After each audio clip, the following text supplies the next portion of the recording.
La fascinante historia de Stephen Cary Blumberg, el ladrón de libros más famoso de Estados Unidos, nacido en 1948 en St. Paul, Minnesota, es más conocido como un bibliófilo que vivió en Ottumwa, Iowa. Después de ser arrestado por robar más de 23.600 libros por un valor de $5,3 millones estadounidenses en 1990 y a unos $12 millones en 2023, se hizo famoso como el bandido de los libros y fue reconocido como el más grande ladrón de libros en la historia de los Estados Unidos. Blumberg vivía de un fondo fiduciario familiar anual de $72.000. Su compulsión por coleccionar libros se desarrolló en la infancia, cuando se interesó por muchas de las hermosas, pero deterioradas casas victorianas de St. Paul por las que pasaba de camino a la escuela. Blumberg comenzó a quitar pomos de puertas y vidrieras de las casas antiguas que estaban destinadas a ser destruidas como parte de un proyecto de revitalización en St. Paul. Blumberg acumuló cientos de estos artículos durante el transcurso de sus años de coleccionismo, además de los libros. Su interés inicial en la arquitectura victoriana lo llevó a las estanterías de libros raros de la Universidad de Minnesota. Inicialmente, Blumberg tomó los artículos como una forma de crear una colección de referencia para su propio uso. El 20 de marzo de 1990, a las 2 de la madrugada, Stephen Blumberg fue arrestado por robar más de 23.600 libros raros, valiosos y variados de 268 o más universidades y museos en 45 estados, 2 provincias canadienses y Washington, D.C. Su valor se estimó en unos $20 millones estadounidenses, pero más tarde se modificó a $5,3 millones, el mayor robo de libros en la historia de Estados Unidos.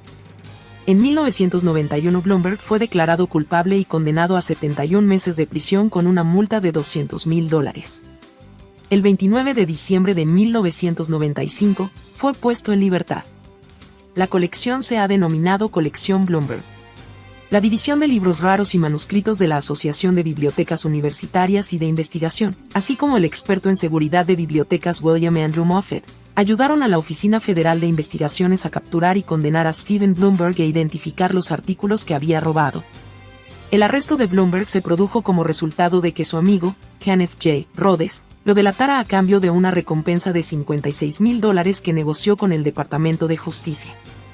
Durante el juicio de Blumberg en 1991, el Dr. William S. Logan, director del Departamento de Derecho y Psiquiatría de la Clínica Menning, y una autoridad reconocida en psiquiatría forense, reveló que Blumberg se había sometido a un tratamiento psiquiátrico por delirios y tendencias esquizofrénicas. Fue hospitalizado numerosas veces durante su adolescencia, donde 12 psiquiatras lo diagnosticaron de diversas formas como esquizofrénico, delirante, paranoide o compulsivo. El Dr. Logan también reveló que una historia de enfermedad psiquiátrica atormentaba a la familia de Blumberg. El Dr. Logan informó durante el juicio que Blumberg tenía la intención de preservar o rescatar los materiales que robó de lo que él creía que era la destrucción.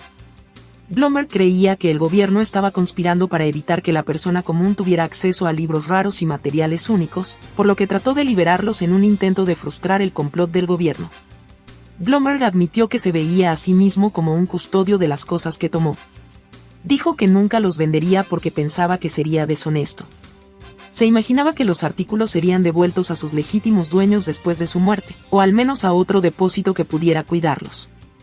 A pesar de estas afirmaciones, Blumberg fue condenado en 1991 como culpable. En 1997, Blumberg fue condenado nuevamente por robo de antigüedades.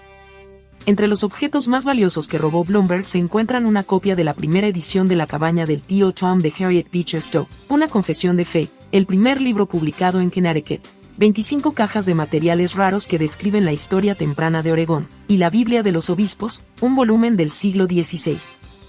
Blumberg afirmó que reunió 100 incunables en 3 años, incluida la crónica de Nuremberg de 1493 encuadernada en piel de becerro color marfil. También intentó coleccionar la lista completa de Zamorano 80, una lista de libros raros establecida en 1945 por un grupo de destacados coleccionistas de libros en un club de lectura de Los Ángeles que lleva el nombre de Don Agustín Zamorano, el primer impresor de California.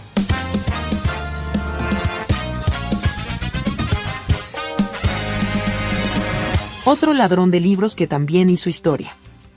James Richardson era un amante de los libros. Pero además de amarlos, también se los robaba. Sus objetivos eran las bibliotecas públicas, donde se hacía pasar por un profesor alegre y culto que hurtaba libros raros que valían mucho dinero. En 1982, cuando la policía confiscó su almacén en Bethlehem, Pensilvania, había más de 400 libros robados de la Universidad Carnegie Mellon, la Universidad de Princeton, la Universidad de Michigan y otras universidades, valorados en miles de dólares. Posteriormente fue condenado a 2 penas de prisión de 10 años. No se sabe con certeza cuándo empezó Sin a robar libros, pero se cree que su famosa carrera comenzó con el robo de sellos raros. En los años 70 y 80, se dedicó al comercio de libros raros, publicando catálogos de libros robados por correo y frecuentando ferias y tiendas de libros, negociando solo con discretos pagos en efectivo. Era un ladrón profesional y planificaba cada robo a la perfección.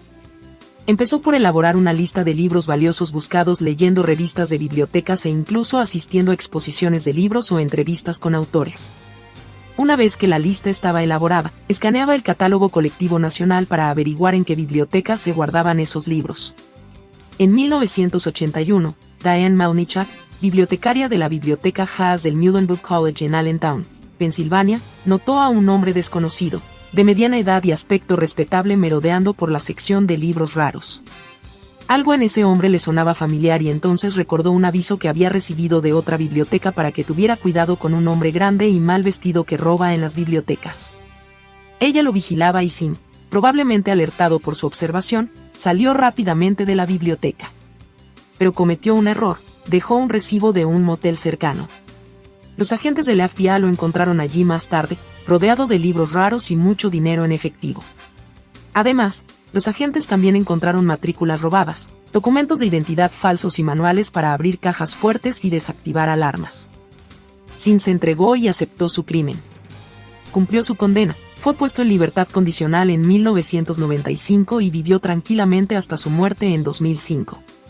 La historia registra a Stephen Cary Bloomberg y a James Richardson como los 2 ladrones de libros más famosos en los Estados Unidos.